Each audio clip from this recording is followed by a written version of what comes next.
नमस्कार, स्वागत है आप सभी का सीएनबीसी आवाज पर। आप देख रहे हैं खिलाड़ी नंबर 1। मैं हूं हर्षिता सावंत। भारतीय बाजारों के चाल आपको बताएं तो एक बहुत ही सीमित दायरे में कारोबार। शुरुआत मजबूत हुई, उसके बाद कुछ ऊपरी लेवल से मुनाफा वसूली का दबाव आया और बहुत ही हल्की बढ़त पर इस समय ट्रेड बनता दिखाई दे रहा है।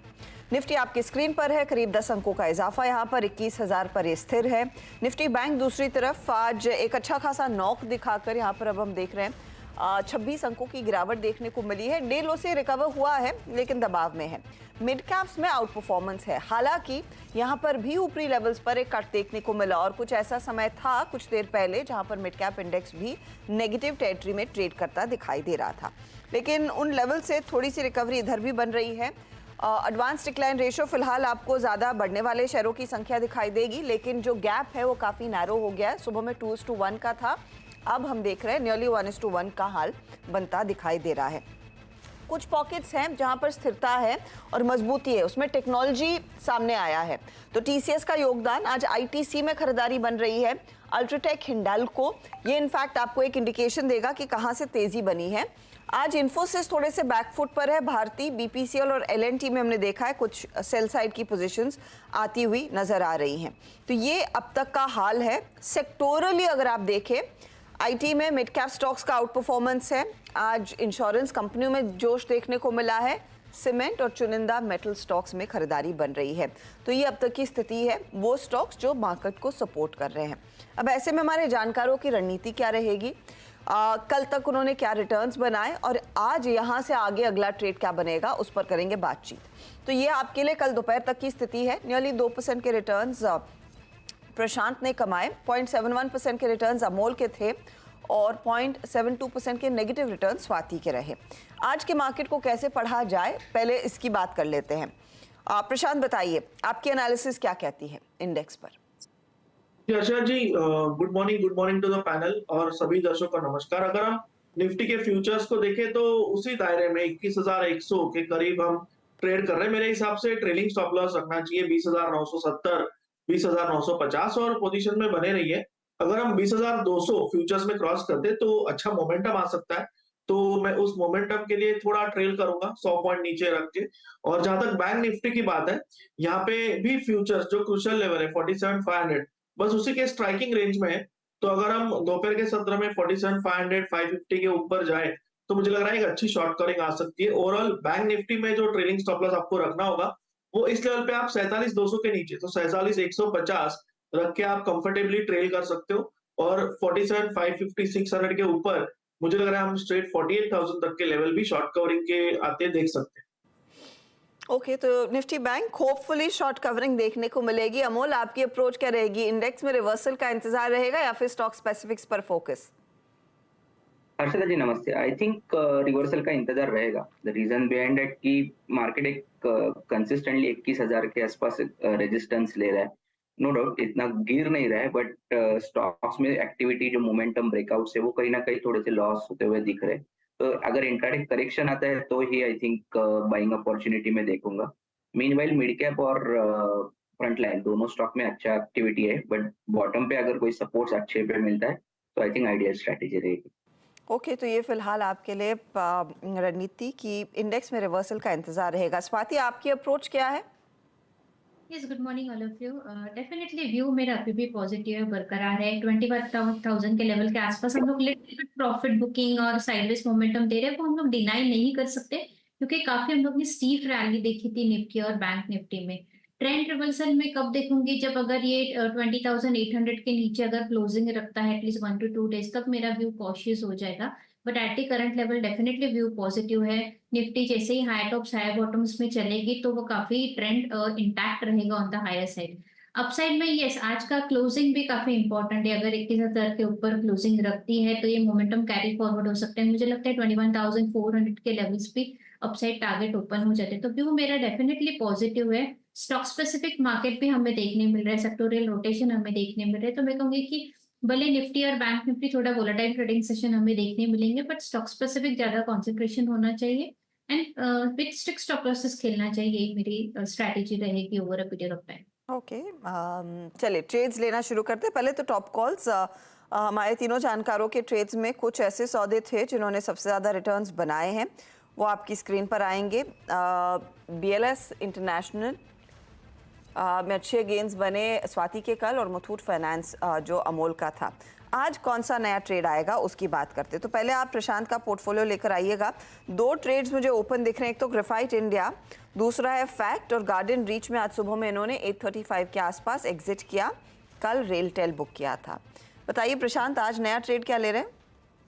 जी अच्छा जी, मैं वोकार्ड फार्मा के साथ जाना चाहूंगा। अच्छा ब्रेकआउट, प्राइस सस्टेन कर रही है, वॉल्यूम्स पिकअप हो रहे हैं, तो ये करीबन 401 पे ट्रेड कर रहा है। मेरा स्टॉप लॉस होगा 365, 365। जो टारगेट मैं देख रहा हूँ वो यहाँ से 475, 480 तक का देख रहा हूँ। 475, 480 के टारगेट के लिए मौका वोकार्ड फार्मा में तेजी की तरफ। तो ये बाई साइड का ट्रेड हो रहा है, करीब 18-19 रुपए की बढ़त आज इस स्टॉक ने कमा ली है। अमोल का पोर्टफोलियो अब स्क्रीन पर लेकर आते हैं। एक तो अमोल का हमने देखा, मुथूट फाइनेंस 2% तक के रिटर्न्स देकर गया। इनका आज अनफॉर्चुनेटली रेन इंडस्ट्रीज में स्टॉप लॉस ट्रिगर हुआ है।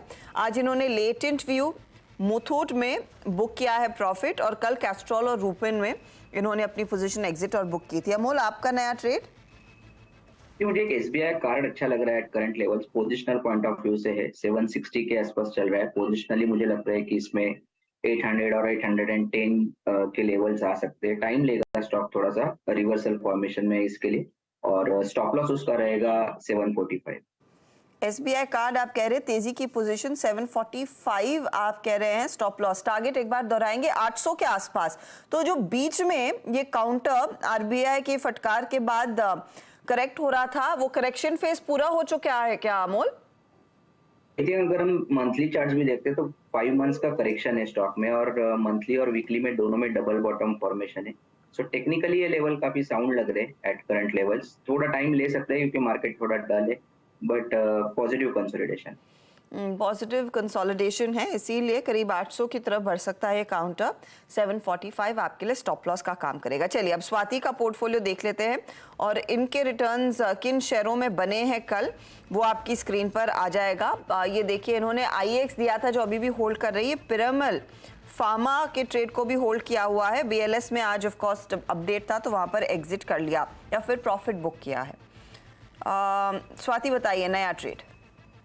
यस, नया ट्रेड में मदरसन सुमी देना चाहूंगी, जो कि 97.97-9720 के रेंज में चल रहा है ये पर्टिकुलर स्टॉक। वीकली चार्ट देखोगे हर्षदा जी, तो इसमें हम लोग ने करेक्शन देखा था लास्ट 2 to 3 वीक्स पहले, एंड डाउनवर्ड स्लोपिंग चैनल में चल रहा था। अभी वो चैनल के ऊपर आ चुका है। मुझे लगता है कि यहाँ पे एक स्ट्रॉन्ग मोमेंटम रैली देखने मिलेगी। न्यू हाई हमें 52 वीक हाई देखने मिल सकता है एट अराउंड 110 के लेवल पे। तो करंटली 97 पे आप बाई कीजिएगा ये पर्टिकुलर स्टॉक। स्टॉप लॉस रखिएगा 93 का, for immediate target of 110 levels. 110 के टारगेट के लिए मौका है तेजी का। इनफैक्ट ये 2 दफा पहले डिस्कस हो चुका है चैनल पे, तो विद ड्यू डिस्क्लोजर आप ध्यान रखें। एक तो अनुज ने स्पॉटलाइट में से आइडेंटिफाई किया था, और मैं ख्याल है 10 के दमदार ट्रेड्स में भी ये डिस्कस हुआ था, विकास सालुंके की तरफ से पिकाया था। उनका 106 का टारगेट था। अब स्वाति कह रही हैं 110 के लिए मौका है तेजी का। 97 के आसपास ये स्टॉक ट्रेड करता हुआ। तो ट्रेड्स आ चुके हैं एक एक। अमोल के पास मौका है एक और ट्रेड जोड़ने का, उनसे बात करेंगे। लेकिन आज एक स्टॉक, इनफैक्ट आज से ही नहीं, कल परसों से इसमें काफ़ी एक्शन बनता दिखाई दिया है, वो है डिक्सन टेक्नोलॉजी। स्टॉक आपकी स्क्रीन पर लेकर आएंगे। शुरुआत इसकी अच्छी खासी तेजी के साथ हुई, करीब 5-5.5% का इंट्राडे मूव। आज 2.5% के गेंस देखने को मिले हैं, और कॉर्पोरेट स्कैन में हमारे साथ कंपनी के मैनेजमेंट जुड़ रहे हैं। दरअसल अपडेट ये है कि कंपनी की सब्सिडरी पैजे इलेक्ट्रॉनिक्स ने लेनोवो के साथ लैपटॉप और नोटबुक मैन्युफैक्चरिंग के लिए करार किया है, और ये करार लार्जली वो IT हार्डवेयर PLI स्कीम के तहत आया है। अब किस तरह का आगे आउटलुक बनेगा, मैन्युफैक्चरिंग को लेकर क्या प्लान्स है? ध्यान रहे कि रीसेंट टाइम्स में 3 हफ्तों में खास तौर से स्टॉक आपको 25% के रिटर्न्स कमाकर दे चुका है। हमारे साथ कंपनी के CFO सौरभ गुप्ता है। सौरभ जी, स्वागत है आपका। पहले तो अगर आप ये डिटेल दे सके, लेनोवो के साथ ये करार कितना अहम है, कितनी मैन्युफैक्चरिंग आपके हाथ में आती हुई दिखाई देगी इस कॉन्ट्रैक्ट के बाद? तो क्लियरली अगर आप देखें, लेनोवो का इंडिया में जो मार्केट शेयर है वो ऑलमोस्ट 90% है, एंड वो एनुअली लास्ट ईयर उन्होंने 3.8 मिलियन यूनिट्स बेची थी, जो कि लैपटॉप, नोटबुक्स और टैबलेट्स की वॉल्यूम्स थी। हमें लगता है कि अगले साल हम लोग उसका 10 to 15% वॉल्यूम कर सकते हैं, एंड उसके बाद वो नंबर्स हमारे हर साल बेटर होंगे वहाँ से, मतलब 25-26 में वो नंबर्स में काफ़ी ग्रोथ आ सकती है। ओके। और इसके लिए आपको कितना अतिरिक्त इन्वेस्टमेंट करना पड़ेगा कैपेसिटी के लिए, या फिर एग्जिस्टिंग कैपेसिटी पर ही ये काम शुरू होने वाला है? सो जो हमने हमारी एप्लीकेशन में गवर्नमेंट को कमिटमेंट करी थी, वो हमने 250 करोड़ की इन्वेस्टमेंट की कमिटमेंट करी है और 48,000 करोड़ रेवेन्यू की कमिटमेंट करी है over a period of 6 years starting next financial year. तो इस बिजनेस को करने के लिए प्लस हमारा जो एग्जिस्टिंग बिजनेस है एसर के साथ, और वहाँ पे भी होपफुली हमारी वॉल्यूम्स इंक्रीज होंगी। तो यस, ये हमने ये इन्वेस्टमेंट्स की कमिटमेंट करी है। मैं आपसे एक चीज समझना चाहूंगी, ये पूरा लैपटॉप टैबलेट्स वाला सेगमेंट कितना रेवेन्यू जनरेट करने वाला है कमिंग फॉरवर्ड, क्योंकि मोबाइल सेगमेंट में भी आपकी सबसे ज्यादा कमाई होती है मोबाइल मैन्युफैक्चरिंग में। क्या वहीं से ज्यादा रेवेन्यू आएगा या फिर इधर भी इक्वल अपॉर्चुनिटी है? नहीं, मोबाइल सबसे लार्जेस्ट अपॉर्चुनिटी रहेगी हमारी, बट हमें लगता है ये आईटी हार्डवेयर भी आगे आने वाले 2 सालों में अराउंड 4 से 4,500 करोड़ की अपॉर्चुनिटी हो सकती है, और उसके बाद के आगे आने वाले सालों में आई थिंक सो ये अपॉर्चुनिटी और ग्रो करेगी। अगर आप टोटल इंडियन मार्केट देखें तो ऑलमोस्ट 70 टू 80,000 करोड़ की मार्केट है जो इंडिया में आज के दिन इंपोर्ट होती है, सारे आईटी हार्डवेयर प्रोडक्ट्स। सो हमारा ऑब्जेक्टिव ये है कि उसमें से एक large opportunity, large pie of that particular opportunity we should capture. And Lenovo और एसर अगर आप देखें तो दोनों का जो मार्केट शेयर है इंडियन मार्केट में वो ऑलमोस्ट 30% है। तो हमें लगता है कि हर साल हमें वी शुड हमारा ऑब्जेक्टिव ये है कि हम उनका इंक्रीमेंटल जो उनका मार्केट शेयर है उसका एक हायर पोर्शन हम लोग मैन्युफैक्चर करें इंडिया में। ओके। और आपकी इस समय की कैपेसिटी यूटिलाइजेशन क्या है? कितना आपको स्कोप है यहाँ पर इनके लिए और अतिरिक्त काम करने के लिए, उसका अगर आप अंदाजा दे सके सौरभ जी। नहीं, अभी तो हमारी कैपेसिटी बहुत कम है और हम थोड़ी सी क्वांटिटीज एसर के लिए कर रहे हैं। हम्म। अब सिंस हमें ये अवार्ड मिल गया है लेनोवो के साथ, तो हम 3 से 4 महीने में मोर कैपेसिटी सेटअप करेंगे। हमारा इंफ्रास्ट्रक्चर रेडी है, हमें जो भी मोबिलाइज करना है हमारा मशीनरी को, मैन पावर को, वो हम 3 से 4 महीने में करेंगे। तो हम एक्सपेक्ट करते हैं कि इसकी लेनोवो की प्रोडक्शन हम लोग Q1 तक शुरू करेंगे एंड धीरे धीरे रैंप अप एंड स्टेबलाइज होगी। एंड इसमें जो पीएलआई स्कीम जिस हिसाब से स्ट्रक्चर्ड है, ये नॉट ओनली फाइनल असेंबली करेंगे एंड ग्रेजुअली हम लोग इसमें कंपोनेंट्स में भी घुसेंगे। सो क्लियरली आगे आने वाले सालों में ये हमारे लिए काफ़ी बड़ी अपॉर्चुनिटी होगी, क्योंकि Lenovo definitely both Indian market में एंड ग्लोबल मार्केट में बहुत बड़ा प्लेयर है। तो मैं इनफैक्ट जो आप कंपोनेंट्स की बात कर रहे हैं वहां पर भी आप उतरेंगे, तो यहाँ पर अपॉर्चुनिटी ये रहेगी कि लेनोवो के बने हुए प्रोडक्ट्स अब आप अपनी फैसिलिटी से आगे फिर एक्सपोर्ट करने की भी क्षमता है, आप उस तरह के मार्केट को आगे एड्रेस कर सकते हैं। देखिए, किसी भी इंडस्ट्री को एक स्केल एंड साइज चाहिए होता है ऑपरेटिंग लेवरेज जनरेट करने के लिए और कॉस्ट कॉम्पिटिटिव बनने के लिए। मेरे ख्याल से अभी आगे आने वाले 2 सालों में तो इंपोर्ट सब्स्टिट्यूशन की बहुत बड़ी अपॉर्चुनिटी है। मैंने जैसे कि बताया कि ऑलमोस्ट $9 बिलियन 70 टू 80,000 करोड़ की इंपोर्ट्स होते हैं। तो अगर धीरे-धीरे वही इंडिया में सब्स्टिट्यूट हो गए, तो वही अपने आप में बहुत बड़ी अपॉर्चुनिटी है। एंड अ, दूसरा फिर 2-3 सालों में वो डेफिनेटली एक्सपोर्ट का भी पोटेंशियल बन सकता है, जब एक इंडस्ट्री का एक स्केल आ जाएगा, एक ऑपरेटिंग लेवरेज आ जाएगा और एक कॉस्ट कॉम्पिटिटिव बन जाएगी इंडस्ट्री। अब सौरभ जी, एक कंज्यूमर के पर्सपेक्टिव से कितना कॉस्ट इफेक्टिव रहेगा ये भारत में बनाना versus importing these products from outside? अगर आप अभी देखें तो हमने ऑलमोस्ट हमारे कॉस्ट स्ट्रक्चर जो है हमने वो हमारी नेबरिंग कंट्री के हिसाब से हमने पूरे मैच कर दिए हैं and that is the reason कि सप्लाई चेन हमें शिफ्ट होती हुई दिख रही है। और दूसरा अभी एक एडेड एडवांटेज जो कि ब्रांड्स को मिलेगा वो है पीएलआई इंसेंटिव का, और धीरे धीरे गवर्नमेंट इसमें नॉन टैरिफ बैरियर्स भी लगा रही है, ताकि जो इसमें रिस्ट्रिक्शन रहेगी थोड़ी इंपोर्ट की, वो भी आप देख सकते हैं।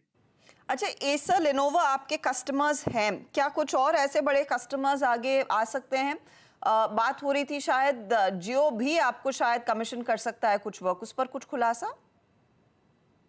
नहीं, मैं किसी स्पेसिफिक कस्टमर की अभी इसमें बात नहीं करना चाहूंगा जब तक कुछ एग्रीमेंट कंक्लूड नहीं होता। तो बट क्लियरली लेनोवो का हमने अनाउंसमेंट किया है एंड डेफिनेटली हमारे लिए बहुत बड़ी अपॉर्चुनिटी है। गुप्ता जी, बहुत बहुत शुक्रिया हमारे लिए समय निकालने के लिए, और आपसे बातचीत हम करते रहेंगे, क्योंकि वाकई में आईटी हार्डवेयर में जो पीएलआई स्कीम सरकार लेकर आई है वो बहुत बड़ा मौका है भारत में भारतीय कंपनियों के लिए नए इनफैक्ट मैन्युफैक्चरिंग फैसिलिटीज़ खड़ी करने का और ऑफ कोर्स अपना वर्चस्व और मजबूत करने का। तो डिक्सन टेक्नोलॉजीज 2.5% ऊपर। प्रशांत, इस पर एक फटाफट टेक चेक दे ही दीजिए।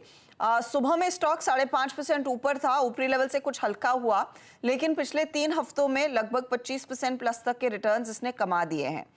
नई पोजीशन अगर किसी को लेनी है वो किन लेवल्स पर ली जा सकती है?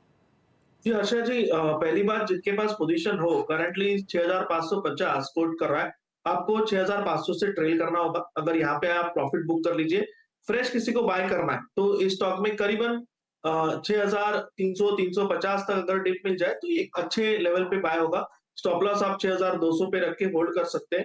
अगर नेक्स्ट लेग ऑफ अप्रोच शुरू हो जाए तो ये 6700 750 तक भी जा सकता है। ओके, तो ये फिलहाल डिक्सन टेक्नोलॉजी का शेयर जो 6300 350 के बीच खरीदारी का आपको मौका देगा और 6700 तक जाने की पूरी संभावना है, 2.5% ऊपर ही। लेंगे एक ब्रेक। ब्रेक के बाद ऑफ कोर्स देखते हैं अमोल ने कुछ और आइडेंटिफाई किया है या नहीं, वरना ओवरऑल रिकैप तो लेकर ही आएंगे। वन और एक ट्रेड अमोल दे सकते हैं। अमोल, कुछ आइडेंटिफाई किया है या फिर दोपहर का इंतजार होगा? I think Harshada ji wait करूंगा, दोपहर में कुछ अच्छा रिवर्सल आता है तो उसमें। ओके, तो दोपहर का इंतजार होगा, इस समय ट्रेड नहीं है। निफ्टी बैंक इस बीच कोशिश कर रहा है फिर से थोड़ा सा अपनी चाल को मजबूत करने की। 47,319 के आसपास के लेवल्स, 5 पॉइंट ऊपर और 100 पॉइंट ऊपर by the way mid cap index आ गया। तो हमारे जानकारों ने जो ट्रेड दिए हैं उसका एक जायजा ले लिया जाए कि कहाँ रिटर्न्स डिसेंट बन रहे हैं और क्या लीड कर रहा है दरअसल रिटर्न टैली में। तो प्रशांत ने इनफैक्ट 2 ट्रेड्स होल्ड किए और एक जोड़ा है। एक जोड़ा वॉकहार्ट 475 का target, 365 stop loss. Graphite India इन्होंने होल्ड किया है, 620 टारगेट है, 475 का स्टॉप लॉस। फैक्ट इन्होंने 880 वाला के टारगेट वाला होल्ड किया हुआ और 740 का स्टॉप लॉस है यहाँ। रिटर्न्स की सिचुएशन आपके सामने। फैक्ट ड्रैग कर रहा है, ग्रेफाइट 1% जोड़ रहा है, 0.37% तक का योगदान वॉकहार्ट में है। अमोल का पोर्टफोलियो देखें तो एक जगह खाली है, एक ट्रेड लिया है SBI कार्ड, 800 का टारगेट, 745 का स्टॉप लॉस इन्होंने लगाया। रिटर्न्स क्या बने हैं? करीब 0.01% का योगदान अमोल के लिए SBI कार्ड दे रहा है। स्वाति के पोर्टफोलियो में देखिए 2 ट्रेड्स होल्ड किए, एक नया जोड़ा। जो नया आया है वो है संवर्धन मेडिसिन, 110 टारगेट, 93 का स्टॉप लॉस। IEX कैरी कर रही हैं ये, 170 का टारगेट है, 148 का स्टॉप लॉस। पिरामिल फार्मा भी इन्होंने कैरी किया, 145 का टारगेट और 123 का स्टॉप लॉस बन रहा है। अब ओवरऑल रिटर्न्स की स्थिति क्या बनी है? संवर्धन 0.41% जोड़ रहा है, IEX आधा % गंवा रहा है, पिरामिल भी आज थोड़ा सा ठंडा पड़ा है। रिटर्न्स किसके पक्ष में जा रहे हैं? मुनाफे का मीटर क्या कह रहा है? अब स्वाति आगे निकल चुकी हैं, 5.25% के रिटर्न्स इनके। अमोल 1.35% के रिटर्न्स पर और 0.38% का नेगेटिव रिटर्न प्रशांत का है। तो देखिए मामला पूरी तरह से पलट गया और ये हफ्ता बड़ा इंटरेस्टिंग रहने वाला है। इसका ये एक पहला साइन आपकी स्क्रीन पर आ गया। चलिए, ऑल द बेस्ट आप तीनों को आज के ट्रेड्स के लिए और ऑफ कोर्स हफ्ते भर के एक्शन के लिए। देखेंगे यहाँ पर और नए क्या सौदे अमोल जोड़ते हैं और अपनी पोजीशंस को कैसे और मजबूत करते हैं हमारे तीनों ही जानकार। ऑल द बेस्ट आप तीनों को। 1-2 ट्रेड्स आपकी स्क्रीन पर मैं रख देती हूँ जिन पर आपकी नज़रें होनी चाहिए, जो दरअसल इस मूव को इस समय लीड कर रहे हैं बैंकों में। ध्यान दीजिएगा स्टेट बैंक ऑफ इंडिया पर। वो स्टॉक है जो इस समय 615 के आसपास ट्रेड करता हुआ निचले लेवल से एक अच्छी रिकवरी आई है। तो इसको आपने जहन में रखना है। देखते हैं कितनी और रिकवरी को लीड करता है। और ऑटो काउंटर्स में बजाज ऑटो लीडरशिप पोजीशन में है, करीब 1.25% के गेंस थे, अब 1.5% की कमाई हो रही है। इस पर भी आपकी नजरें होनी चाहिए। लेंगे एक ब्रेक के बाद कमोडिटी मार्केट का एक्शन क्या है, कहां पर ट्रेड बन रहे हैं, उसका जायजा लिया जाएगा। आप बने रहें CNBC आवाज के साथ।